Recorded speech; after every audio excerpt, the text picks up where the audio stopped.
pessoal, vamos começar a nossa TV Diário em Teófilo Otoni, entrevistando o prefeito Getúlio Neiva. Getúlio Neiva, ele é jornalista e advogado pelo UFMG, ambos os cursos. Está em seu terceiro mandato como prefeito de Teófilo Otoni. Foi deputado federal, deputado estadual, exerceu diversos cargos altos junto ao governo do estado, né? Tem um vasto conhecimento da vida pública, da coisa pública. Então, vamos começar com o prefeito, uma pergunta de cunho administrativo. Prefeito, como é administrar uma cidade do porte de Teófilo Otoni, um município pobre em termos de recursos e DH, porém polo de uma vasta região de Minas Gerais? Vinícius, você foi em cima na análise. Realmente é uma cidade pobre em relação à própria região que é pobre. O nosso repasse per capita avaliado em torno dos municípios, nós temos um per capita de R$ 226, menor que o de Campanário, de Poté, Ladainha, Malacaxeta e Tambacuri, é o menor da região. E realmente isso se constitui um problema, porque nós somos cidade polo e das cidades polo somos a que mais polariza, temos uma responsabilidade direta sobre 63 municípios e indireta na área da saúde por 91 municípios. Uma população de 1.200.000 habitantes, com recursos de uma cidade de 150.000 habitantes. Realmente não é fácil enfrentar essa tarefa. Pelo visto, tem de ser usado para administrar Teófilo Otoni, né? Visto essa dinâmica. Costumam dizer que o senhor é um excelente administrador, mas não tão excelente assim como político. O senhor concorda com essa afirmação? O que tem a dizer? Concordo. Eu acho que, depois de tantos anos de vida pública, eu sei perfeitamente que eu tenho os defeitos que o político não podia ter. Quer fazer média, dar tapinha nas costas e estar sempre apenas na corrente positiva. A gente governa, administra e representa o povo de uma maneira diferente. A gente faz a coisa séria, aquela que precisa ser feita. E isso, às vezes, choca algumas pessoas. O político não pode ser assim. Mas eu lamento dizer que, nessa altura do campeonato, não tem mais como mudar. Eu não tenho como alterar a minha personalidade. Eu sou o cidadão do que falo sim, falo não, com a mesma tranquilidade. Porque acho que a responsabilidade de governar, ela tem que trazer uma honestidade de propósito, já internamente na pessoa e, sobretudo, externamente, para que a população saiba que há seriedade no comando da coisa pública. Então, realmente, a gente tem essa dificuldade política, mas do ponto de vista administrativo, eu brinquei até com o Norton Neiva outro dia, vem cá, se você assumisse outra função numa empresa qualquer, quebraria a empresa em 6 meses. Eu não tenho tino comercial, mas na administração pública, graças a Deus, eu me preparei. Muita gente acha que eu cheguei na prefeitura como um acidente. Em 82, pela primeira vez, não foi um acidente, eu tinha sido secretário de Luiz Leal, secretário de Vanderlista, coordenador de campanha, conhecia a cidade como ninguém, conhecia todos os distritos povoados, todas as estradas, sabia como um governou, como é que o outro governou, e via o que não deveria ser feito, o que poderia ser feito. Então eu tenho uma experiência de vida que facilitou com que eu fosse um bom administrador público. E graças a Deus, nisso aí eu posso dizer que realmente nisso aí eu faço bem. Agora a política realmente é mais complicada. Ainda não aprendi a fazer política. Ok. O marco da sua administração são obras, são as obras, realização de obras, né? Isso. O senhor é tido como um prefeito que constrói, né? Isso. Queria que você falasse assim para a gente como que estão suas obras, como que está o desenvolvimento das obras e se elas estão sendo divulgadas de acordo com esse volume, né, que elas estão sendo feitas. Na verdade, a gente pode dizer que há uma boa divulgação por parte da imprensa local. Os 2 diários, televisão, rádio, mas faltou aquele trabalho maciço de publicidade para mostrar todas as obras realmente. Só ruas, hoje nós estamos em obras com mais de 30, em obras, de um total de 75. Mas as outras diversas obras, pontes, tem umas 7, estradas estão trabalhando o tempo todo, nós temos a creche, uma super creche na Vila Felicidade, a Praça Céu das Artes no Viriato, as obras do IFET, a obra do Hospital Regional, iniciando já a semana que vem as obras do Shopping Center, Distrito Industrial já desapropriado ainda em finalização com a Justiça de Regularização do Imóvel, a ZPE adquirida pela Prefeitura. Então, o volume de serviço e de obra, além das pequenas obras diárias, essas pequenas obras de consertar aqui, consertar ali, um paredão aqui, proteção da casa ali, isso tudo, nós estimamos outro dia, me reuni aqui, nós tínhamos mais de 45 obras em andamento, fora as obras projetadas, aquelas que virão a acontecer. Pouca gente vê tudo, né? Você não consegue fazer com que o cidadão que mora no bairro Taquara veja a obra da Bela Vista. E quem está na Bela Vista também não vê a obra que está tendo São Benedito. Então tem obras espalhadas pela cidade, pelos distritos, e realmente hoje a gente pode dizer que o volume de obra está bom, mas poderia ser melhor se nós não tivéssemos esse tacão impiedoso do governo federal contra nós, retirando as verbas e os recursos dos municípios brasileiros. Ainda tocando no assunto obras, vamos falar sobre os projetos de duplicação da BR-418 e construção do Boulevard sobre o Rio Todos os Santos. Ambos esses projetos, né, eles vão atingir também a questão do trânsito, da fluência, né, do tráfego.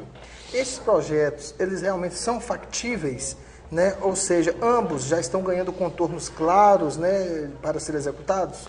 Olha, nós estivemos em Brasília com o ministro dos Transportes exatamente para ver a situação da BR-418, que é a Estrada do Boi, que nós pretendemos duplicar.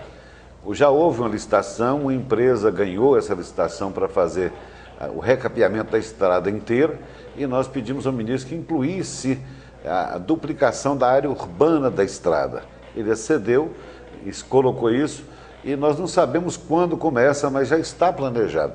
Com a CEMIG, a gente já contactou para recuar os postes, porque os postes foram colocados na avenida de uma maneira estreita, eles vão ter que ser recuados, para que a gente faça mais 2 pistas na Estrada do Boi. Acho que essa obra pode demorar um pouquinho mais, especialmente porque agora nós temos uma eleição e tem que definir quem vai ser presidente, quem vai ser ministro de transporte, mas há uma licitação e já há um ganhador dessa licitação. Então, no momento em que essa obra for ser feita, nós vamos fazer como fizemos na Rio Bahia, na BR-116, que era apenas 2 pistas simples e que nós quadruplicamos com a urbanização, transformando numa avenida. Esse é o propósito de fazer a BR-418. Com relação ao Boulevard, o Boulevard nós já temos 3.300.000 disponíveis para fazer o primeiro trecho, que será em frente ao mercado. Nós não queremos fazer tudo de uma vez e nem também conseguimos o dinheiro para fazer tudo de uma vez. É uma obra que custaria em torno de 30 milhões de reais, apenas para o trecho de 1 quilômetro e pouco que nós temos ali da Praça da Rodoviária até o Sindiceto, naquela virada do bairro Ipiranga. Então é muito dinheiro, nós estamos trabalhando, buscando esse dinheiro, mas já temos 3.300.000 para fazer o primeiro trecho. Infelizmente, o convênio que nós fizemos com o Estado foi liberado no dia 4.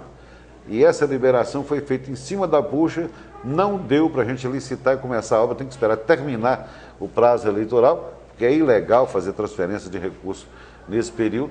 Quando terminar esse período, certamente, lá para o mês de novembro, nós já devemos ter a liberação do recurso e podemos fazer a licitação.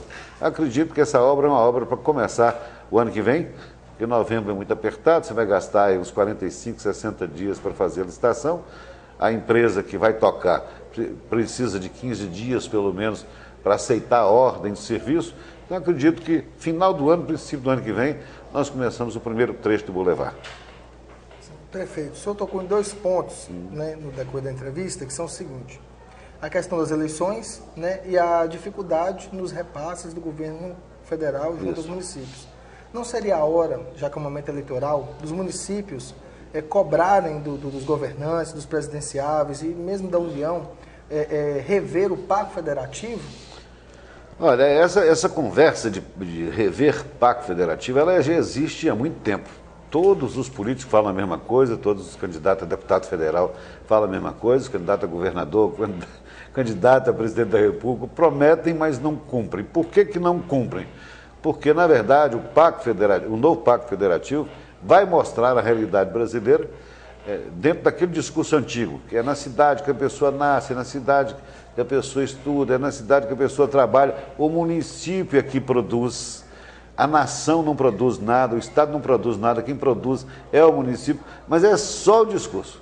Quando chega lá, eles se encastelam no poder de tal sorte que querem apenas manter um processo eleitoral de forma que eles possam se reeleger buscando voto no Estado inteiro, né, sem a questão principal, primordial, que seria a aplicação do distrito eleitoral.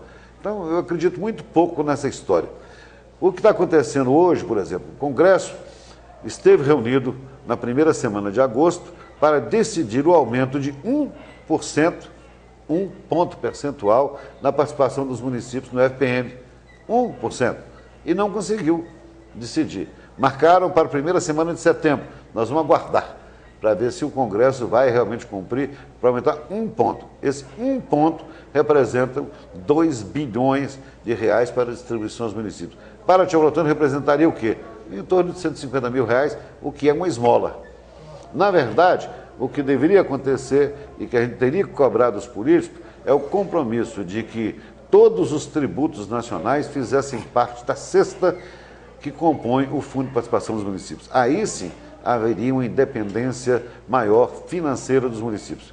Que a Carta Constitucional de 88, eu fui até deputado federal revisor da Carta e tentei fazer alguns projetos que pudessem mudar essa característica, a Carta, ela dá independência ao município.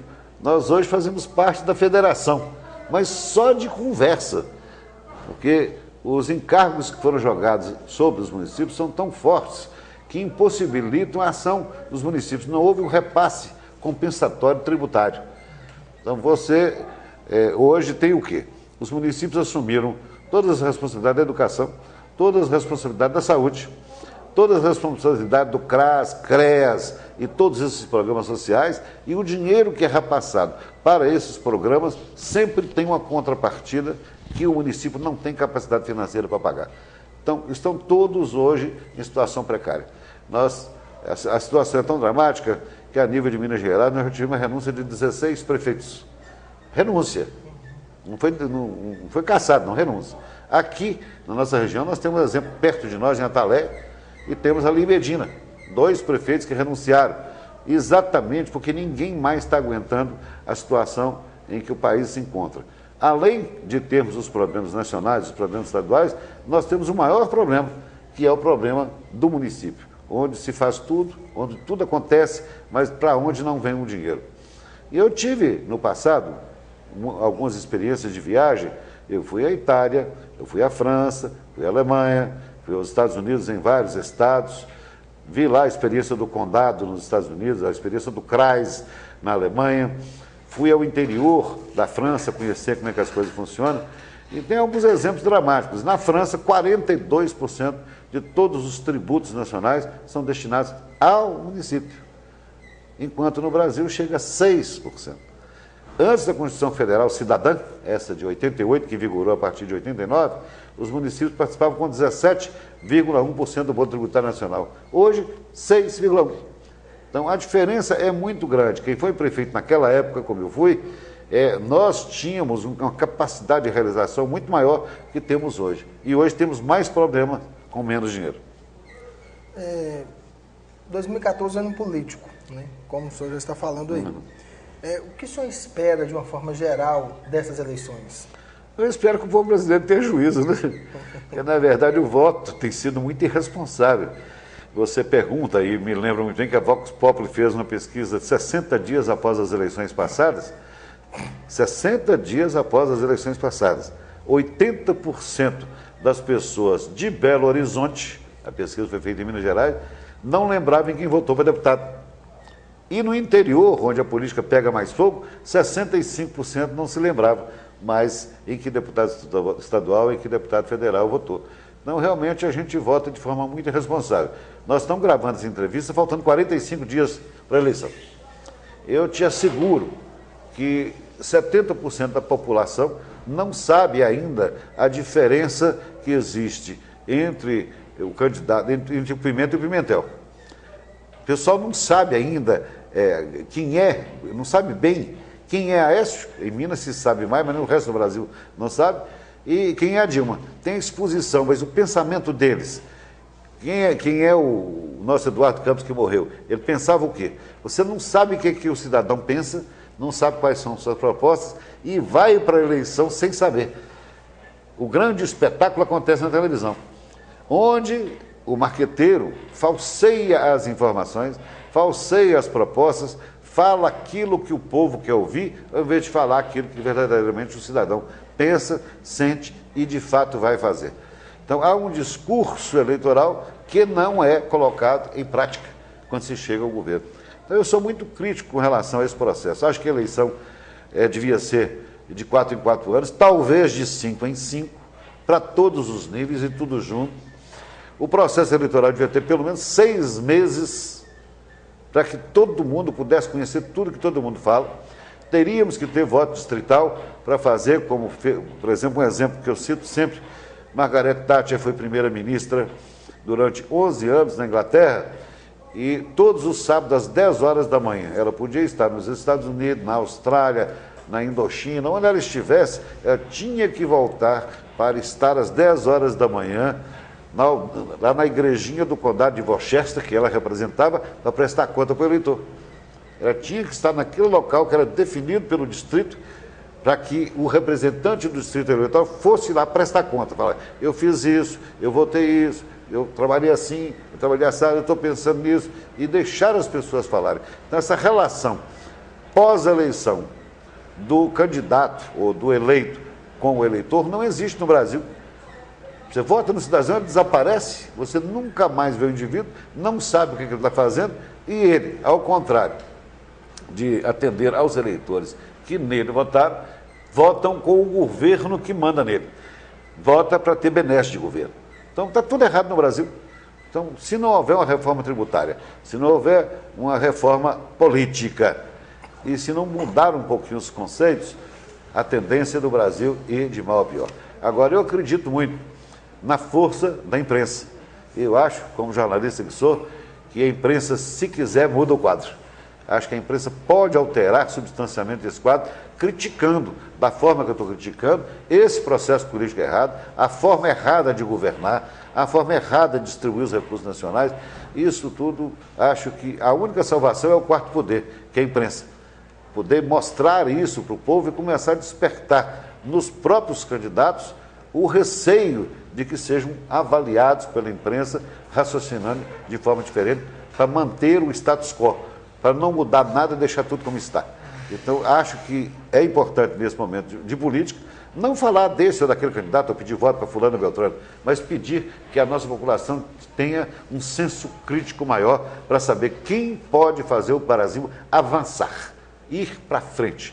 Não ficar parado nesse patamar que está aí, e agora até pior, que estamos numa recessão, com todas as características do pior cenário que se pode imaginar, que é a chamada estagflação. É estagnação com inflação. Estagnação econômica com inflação de preço.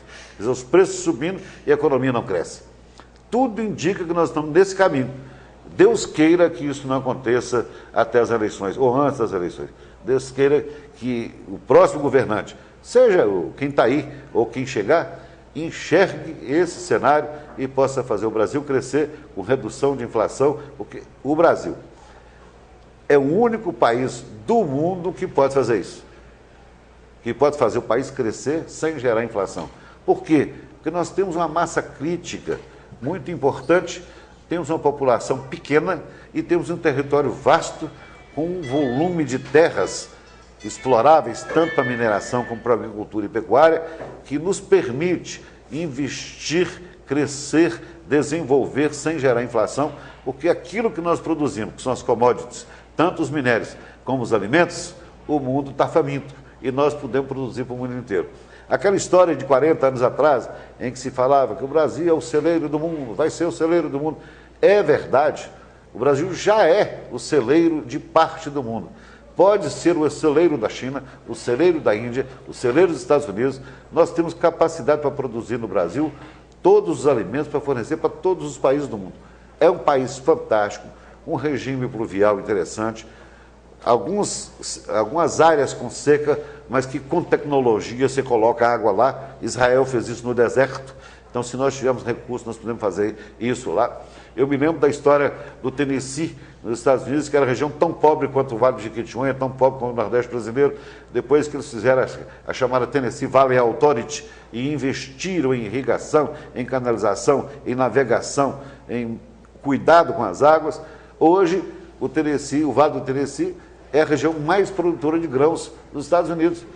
Você vê lá em Pernambuco, você produziu uva. Você vê aqui no Jaíba, no Jequitinhonha, a grande produção de frutas que tem. Então, tudo é possível, se o Brasil tiver comando seguro para investir nas coisas certas. Nós precisamos de infraestrutura. Eu me lembro que eu fazia uma crítica ao presidente Lula, quando eu era deputado, e dizia: o Lula é o cidadão mais inteligente do mundo. Ele conseguiu segurar o Brasil, não deixar crescer a mais de 3%. Porque com a população crescendo a 3% e o PIB não crescendo a mais de 3%, você não teria muito problema. Né? Conseguiu fazer com que o Brasil não crescesse. Porque se o Brasil crescesse mais, ia ter apagão aéreo, apagão rodoviário, apagão ferroviário, apagão portuário, e isso tudo já está acontecendo no Brasil.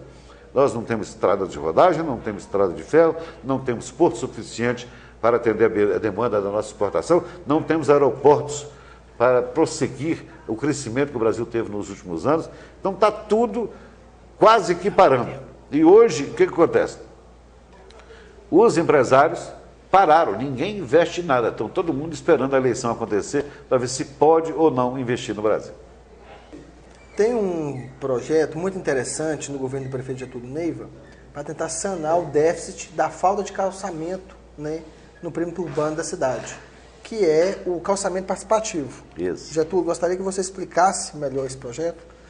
Na verdade, esse projeto foi feito em 1984 e nós conseguimos calçar 108 ruas com esse projeto.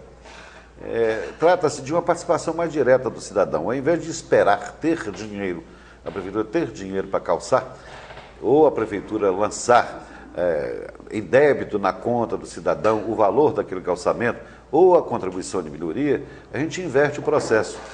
O cidadão interessado em calçar sua rua, ele vai pagar 1/3, o outro da frente paga 1/3, a prefeitura paga 1/3 do meio, com o dinheiro em caixa a gente faz a obra.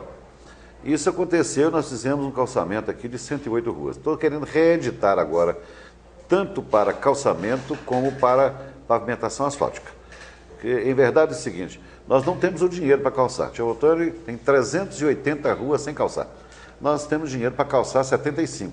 Já estamos calçando essas ruas. Tem 6 prontas e umas 20 em andamento, mas vamos chegar a 75. Acho que vou conseguir dinheiro para mais umas 70, que seria aí para atender os bairros muito pobres das pessoas que não têm capacidade de contribuição. Mas aqueles bairros de classe média, média alta, que o cidadão tem como contribuir, nós mandamos para a Câmara fez algumas emendas no projeto, autorizando a Prefeitura a fazer o calçamento participativo e o asfaltamento participativo. Como é que isso funciona?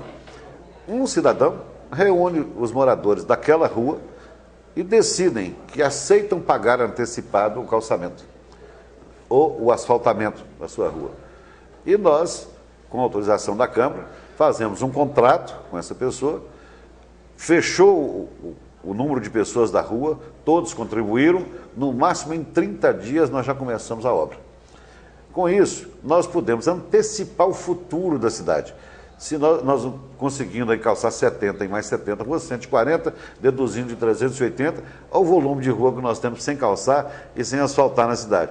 Nós podemos antecipar o futuro, fazer com que tudo aconteça mais rápido. 2 anos, a partir do ano que vem, é o prazo suficiente para a gente calçar todas as ruas da cidade e asfaltar todas as ruas da cidade.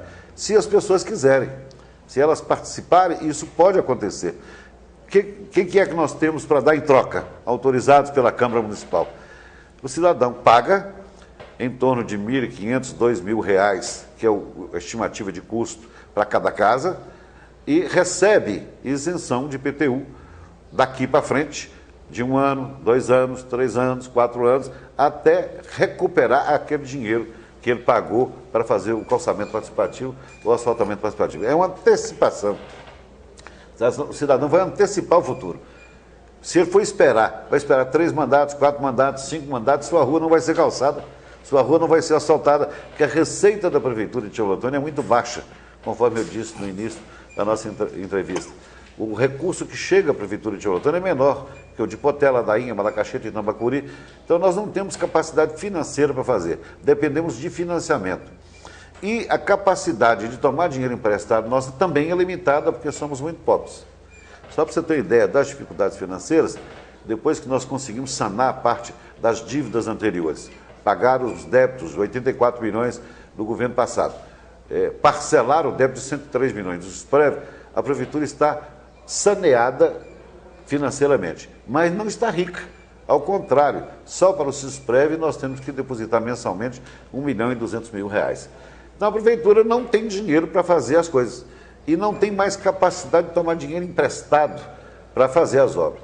Se você consegue fazer esse calçamento participativo, asfaltamento participativo, as pessoas vão contribuir e receber depois tudo aquilo que ela gastou para asfaltar a sua rua e calçar a sua rua. E nós temos um exemplo aí de 108 ruas que as pessoas batem no peito. Eu ajudei a calçar minha rua. Eu participei do calçamento da minha rua. Essa participação é importante.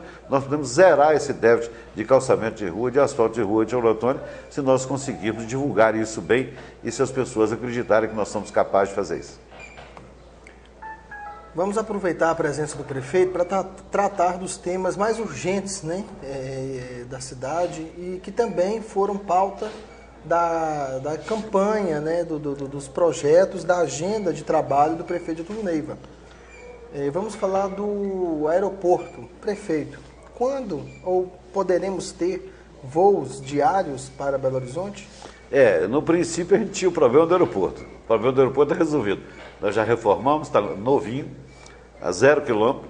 O grande drama hoje, Vinícius, eu posso falar com você porque o seu jornal ele trabalha em várias regiões do estado, e lá em Caratinga, lá em Maiuaçu, lá em Valadares, onde o seu jornal vai, o problema é o mesmo. Não em Valadares, porque Valadares tem lá a linha aérea, mas o estado de Minas Gerais tem 81 aeroportos asfaltados.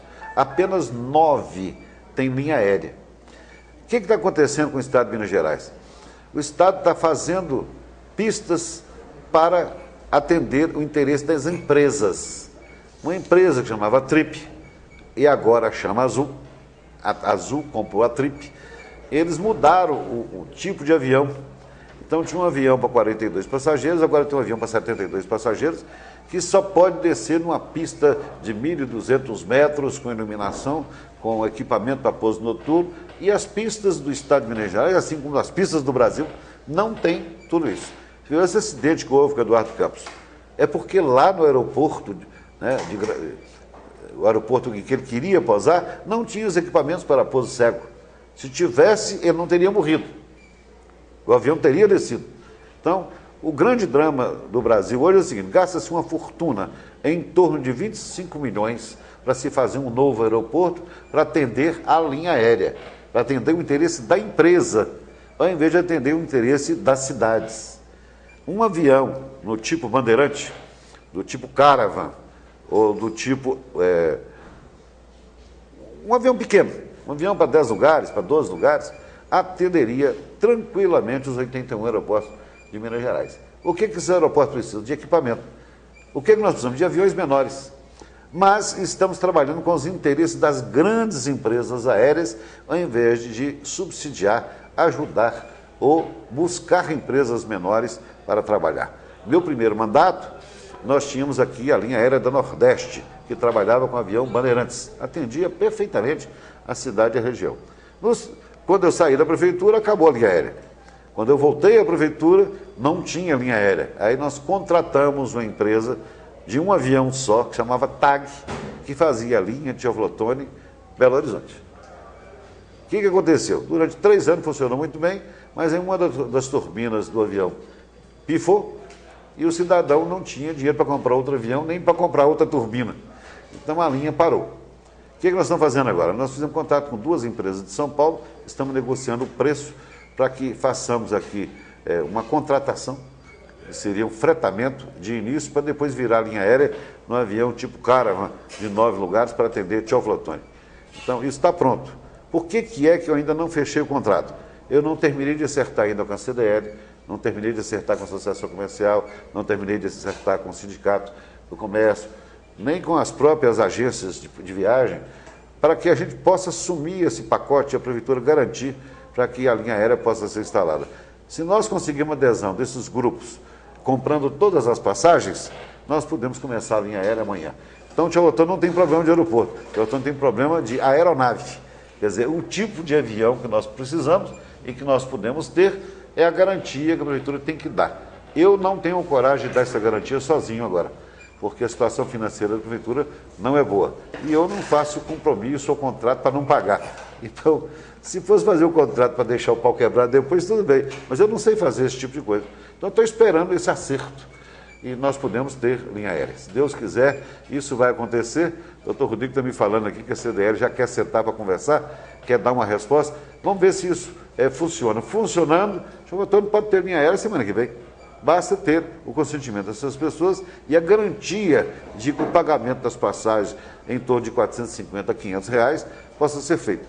Aí você fala, mas é caro. Poxa, o leito custa mais de 200. Né? Você vai a Valadares, a passagem mínima é 280 e poucos reais. Mas se você precisa com 2, 3 dias só de antecedência, a sua passagem vai para 300, para 400, para 450. Eu já cheguei a pagar em regime de urgência, comprando a passagem no mesmo dia, R$980 de Valadares a Belo Horizonte. Então, nós teríamos um preço fixo da ordem de 450 a R$500. Ora, se você paga 300 de Valadares para Belo Horizonte e mais 150 do táxi, então é 450 e você ganha 1h30, 2 horas de viagem daqui para Valadares. Então está fácil.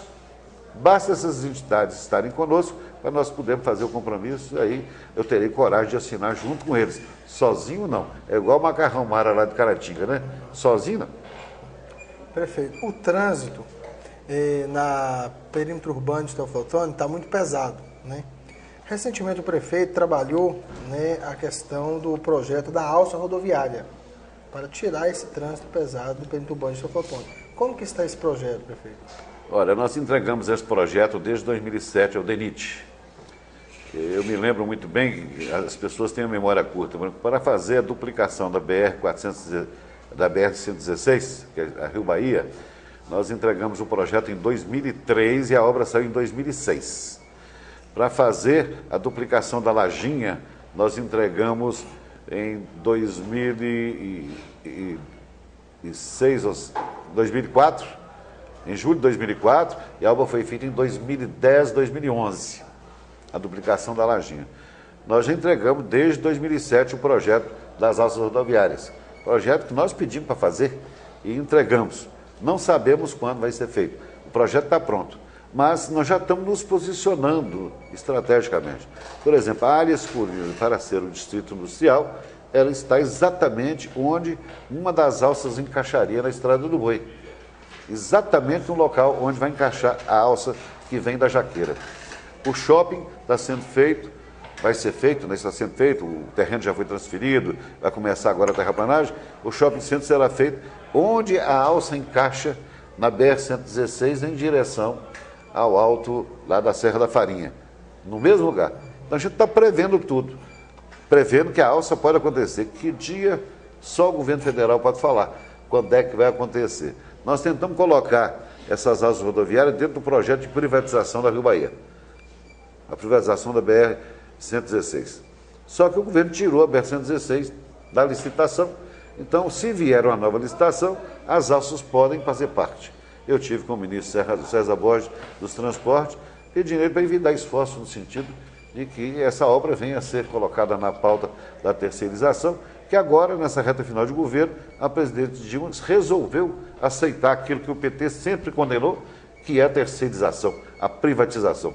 Resolveu aceitar para a ferrovia, resolveu aceitar para a rodovia. Então, abre-se um novo horizonte, uma nova possibilidade para Teoflotone. Getúlio, a região do Viriato, né, ela é uma região pobre, uma região periférica de Teoflotone, e que recentemente está recebendo vários projetos, né, várias obras estão acontecendo ali. O IFET, né, uma praça de esporte específica e um loteamento. Há um projeto de criação de infraestrutura para aquele bairro conseguir acomodar todos esses grandes projetos? Bom, além do IFET, né, nós temos projetado, a praça já está em obras, né, nós temos projetado para uma escola normal, uma escola do sistema educacional normal, porque nós vamos ter lá 580 casas, com uma média de 3 meninos por casa, vai ter uma população muito grande, vai ter uma escola, um primário, e em anexo na Praça do PEC vai ter uma creche. Então toda a estrutura vai ser dada àquela localidade, atendendo ali o Viriato, a turma 38, vão beneficiar aquelas famílias. A infraestrutura da avenida principal, que é da Rua Mocambi, nós vamos fazer. Já fizemos a galeria pluvial, agora vamos fazer o calçamento. E vamos fazer o calçamento da subida para o IFET. Estamos negociando com o proprietário da área, o Eustáquio Coimbra, a possibilidade de desapropriar alguns trechos mais, especialmente aquelas encostas muito íngremes que tem ali, desapropriar para fazer um bosque, para não permitir que se suba como fez a subida do Indaiá. Historicamente, eu era prefeito no primeiro mandato, nós fizemos as caixas d'água do Indaiá, do Eldorado, até onde tinha habitação. E proibimos que construísse para cima. Mas outros prefeitos vieram e permitiram que se construísse acima das caixas d'água. Agora nós temos que fazer outras caixas d'água mais para cima. Então a nossa ideia é tentar impedir que se construa muito acima, para que nós tenhamos um bairro um pouquinho mais organizado na região do Viriato, que são essas casas que nós vamos entregar nos próximos dias. Quer dizer, já entregamos a obra, agora vamos entregar as casas para as famílias. Há outros projetos de loteamento baseado em Minha Casa Minha Vida, para Teoflotone?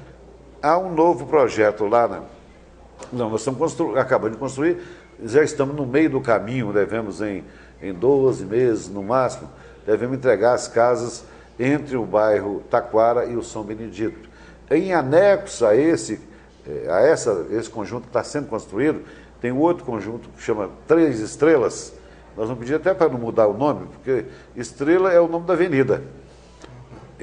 A Câmara mudou o nome da avenida para Avenida Celso Cunha.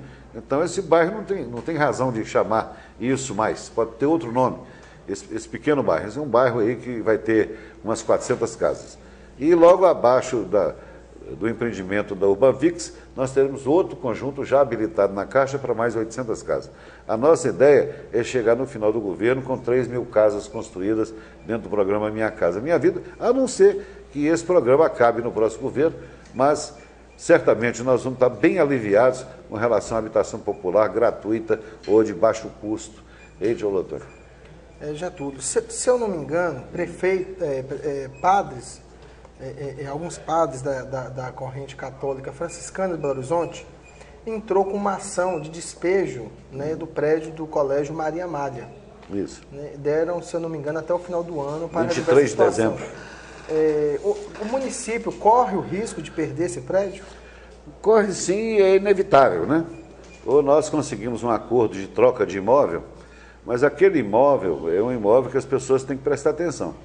O prédio é bonito, é grande, é enorme, mas ele está quase que em condição de interdição. Tanto o assoalho, o piso, como o teto, vai ter que ser reformado. Para se reformar aquele prédio, vai se gastar uns 5 milhões de reais. Você tem que tirar o piso, tirar o teto, arrebentar tudo e fazer tudo de novo. Então vai precisar reconstruir o prédio, porque está tudo comido de cupim. Então o grande drama é o seguinte: nós temos uma dívida de 15, quase 16 milhões de reais. Ou paga-se a dívida e adquire o prédio, ou paga-se um aluguel, ou se negocia a troca daquele imóvel no outro imóvel, mas aí o poder público vai ter que gastar em média de 5 milhões para reformar o prédio. De qualquer forma, aquele prédio, eu temo que ele não vai aguentar muito tempo, vai começar a cair piso, cair telhado. Nós já tivemos lá agora, inclusive, para fazer desratização, né? Lá está cheio de cupim. Então, é um problema a ser enfrentado. Dia 23 de dezembro, terá que ser desocupado. Se nós não conseguirmos negociar até lá, nós temos que ter outra saída. Outra saída nós já estamos buscando. O presidente da Câmara tem estado conosco nessa negociação. O governo do Estado, nós fizemos um pedido de cessão de um dos prédios estaduais para a Prefeitura. Já estamos começando, na semana que vem, a construção de mais 14 salas de aula na Escola Teodorino Pereira, que é municipal, também para prever a possibilidade de abrigar os alunos da Escola Maria Amália. Uma coisa que eu posso te afirmar é o seguinte: Com prédio ou sem prédio, nenhum aluno da Escola Maria Amália ficará sem vaga. Todos terão vaga na Escola Municipal, se os pais assim desejarem. Entendi. Prefeito, vamos voltar a falar sobre eleições, né? A morte do Eduardo Campos, na sua opinião, muda o cenário eleitoral no Brasil? Eu acho que muda por completo. Agora, não se sabe qual é a direção. Há um grupo muito grande no PSB que defende, já defendia antes e defende a união com a Aécio Neves. Há um outro grupo que segue mais a Marina, que preferia estar ligada a Dilma, a presidente Dilma. E há um terceiro grupo que acha que a Marina deve mesmo ser a candidata e catalisar aqueles quase 20 milhões de votos que ela teve. A Marina é uma candidata surpreendente, porque, na verdade, você tem aí os intelectuais, os pseudo-intelectuais, os universitários, os ambientaloides, todo esse pessoal tem mania de querer votar diferente. E para votar diferente, veja você que a Marina ganhou a eleição em Belo Horizonte, na última eleição. Então, para o caso de Fernando Pimentel, que é candidato a governador de Minas e tem o maior peso da sua votação em Belo Horizonte, a Marina seria um dificultador muito grande. Não sei o que isso representaria no Nordeste, porque, na verdade, o Eduardo Campos, que nasceu como candidato do Nordeste, ele tinha praticamente a mesma intenção de voto no Nordeste, no Leste e no Sul. Então, parece que não funcionou aquela história do Nordeste. Quem sabe a Marina possa ter essa expressão no Nordeste? Ninguém sabe. Ela é amazonense, né? Você não sabe o que vai acontecer com o processo eleitoral. Mas uma mudança profunda, faltando apenas 45 dias para a eleição. Realmente dá para pensar, raciocinar direitinho. Acho que vai ter muito pano para manga nos próximos dias. Na sua visão, os votos que seriam do Eduardo Campos, eles, caso uma definição por Marina, né, haveria uma migração de votos ou um crescimento de Marina até o ponto dela ameaçar uma segunda colocação? É isso que eu estou falando. A coligação que tem o PSB como cabeça de chapa, que era Eduardo Campos, tinha 3 grupos. Um grupo que era favorável a unir com a Aécio, outro grupo que era favorável a defender a presidente Dilma e outro grupo que queria a Marina de volta. A Marina acabou sendo vice, porque inviabilizaram o partido dela, teve filiado no outro partido, então eles estão querendo que a Marina assuma essa postura de ser a candidata. O que é até lógico e natural, né, nessa coligação, para a coligação permanecer. Uma coisa aí que tem que se discutir é do ponto de vista jurídico. Essa coligação de 3 partidos pode ser desfeita? O PSB ir para um lado e os outros 2 partidos ir para outro?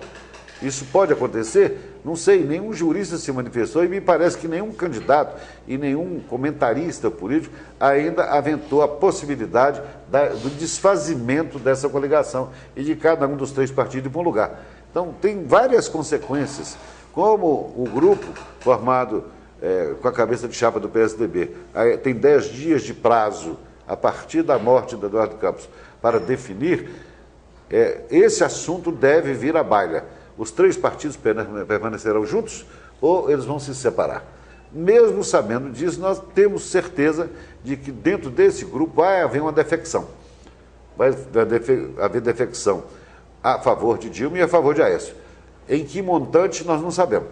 Mas a Marina certamente ficará com outro espaço, que seria uma terceira ala do PSB com a Marina, mas Marina, posteriormente, aí, se invadindo o território de Dilma e invadindo o território de Aécio no resto do país.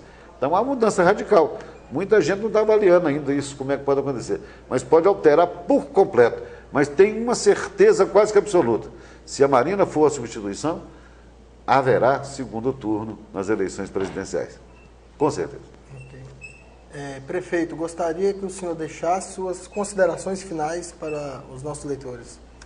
Eu gostaria de agradecer penhoradamente o Diário e, sobretudo, essa nova iniciativa de levar ao vídeo, né, as informações que vão para o jornal escrito. Eu sou da origem do jornal escrito, embora tenha trabalhado em rádio, trabalhado em televisão, até dirigido durante algum tempo a TV Imigrantes. Eu acho que esse trabalho é um trabalho muito bom. Hoje a internet, o sistema de comunicação mais importante para a juventude, sobretudo, é o sistema que vocês estão usando hoje. acredito que a juventude tem uma responsabilidade muito grande nessas eleições. Imaginei que aqueles movimentos do ano passado, daquelas revoltas que foram para a rua, e queria aumentar o número de pessoas com 16 anos no eleitorado. Ao contrário, reduziu. Houve um desalento da juventude. O cidadão não completou 16, mas não quero mexer com isso não. É muita porcaria, é muita molecagem, é muita safadeza, não vou mexer com isso. Houve uma redução substancial do número de jovens. A revolta do jovem contra o atual sistema político. Como é que isso vai se comportar? Então, esse instrumento passa a ser muito importante. A mídia eletrônica, essa mídia, tem realmente um fator altamente positivo. Por isso é que eu vejo com muito bons olhos a sua iniciativa, Vinícius, né, e da sua equipe, para colocar esse sistema digital, transferindo aí para os smartphones, né, e todas as informações. Alguém acessa o computador, já vai direto lá no programa, ouve aquilo que interessa, porque o jovem também é impaciente. Ele não ouve tudo, ele ouve só o que interessa. Isso aqui me interessa. Não interessa, deleta e passa para outro lugar. Então é muito bom que a gente possa ter isso. E que Deus o ajude nessa tarefa, que ela seja bem vitoriosa, muito fortalecida ao longo dos anos. Nós precisamos do jornalismo independente e livre para fazer esse país melhor e, claro, fazer também a nossa cidade.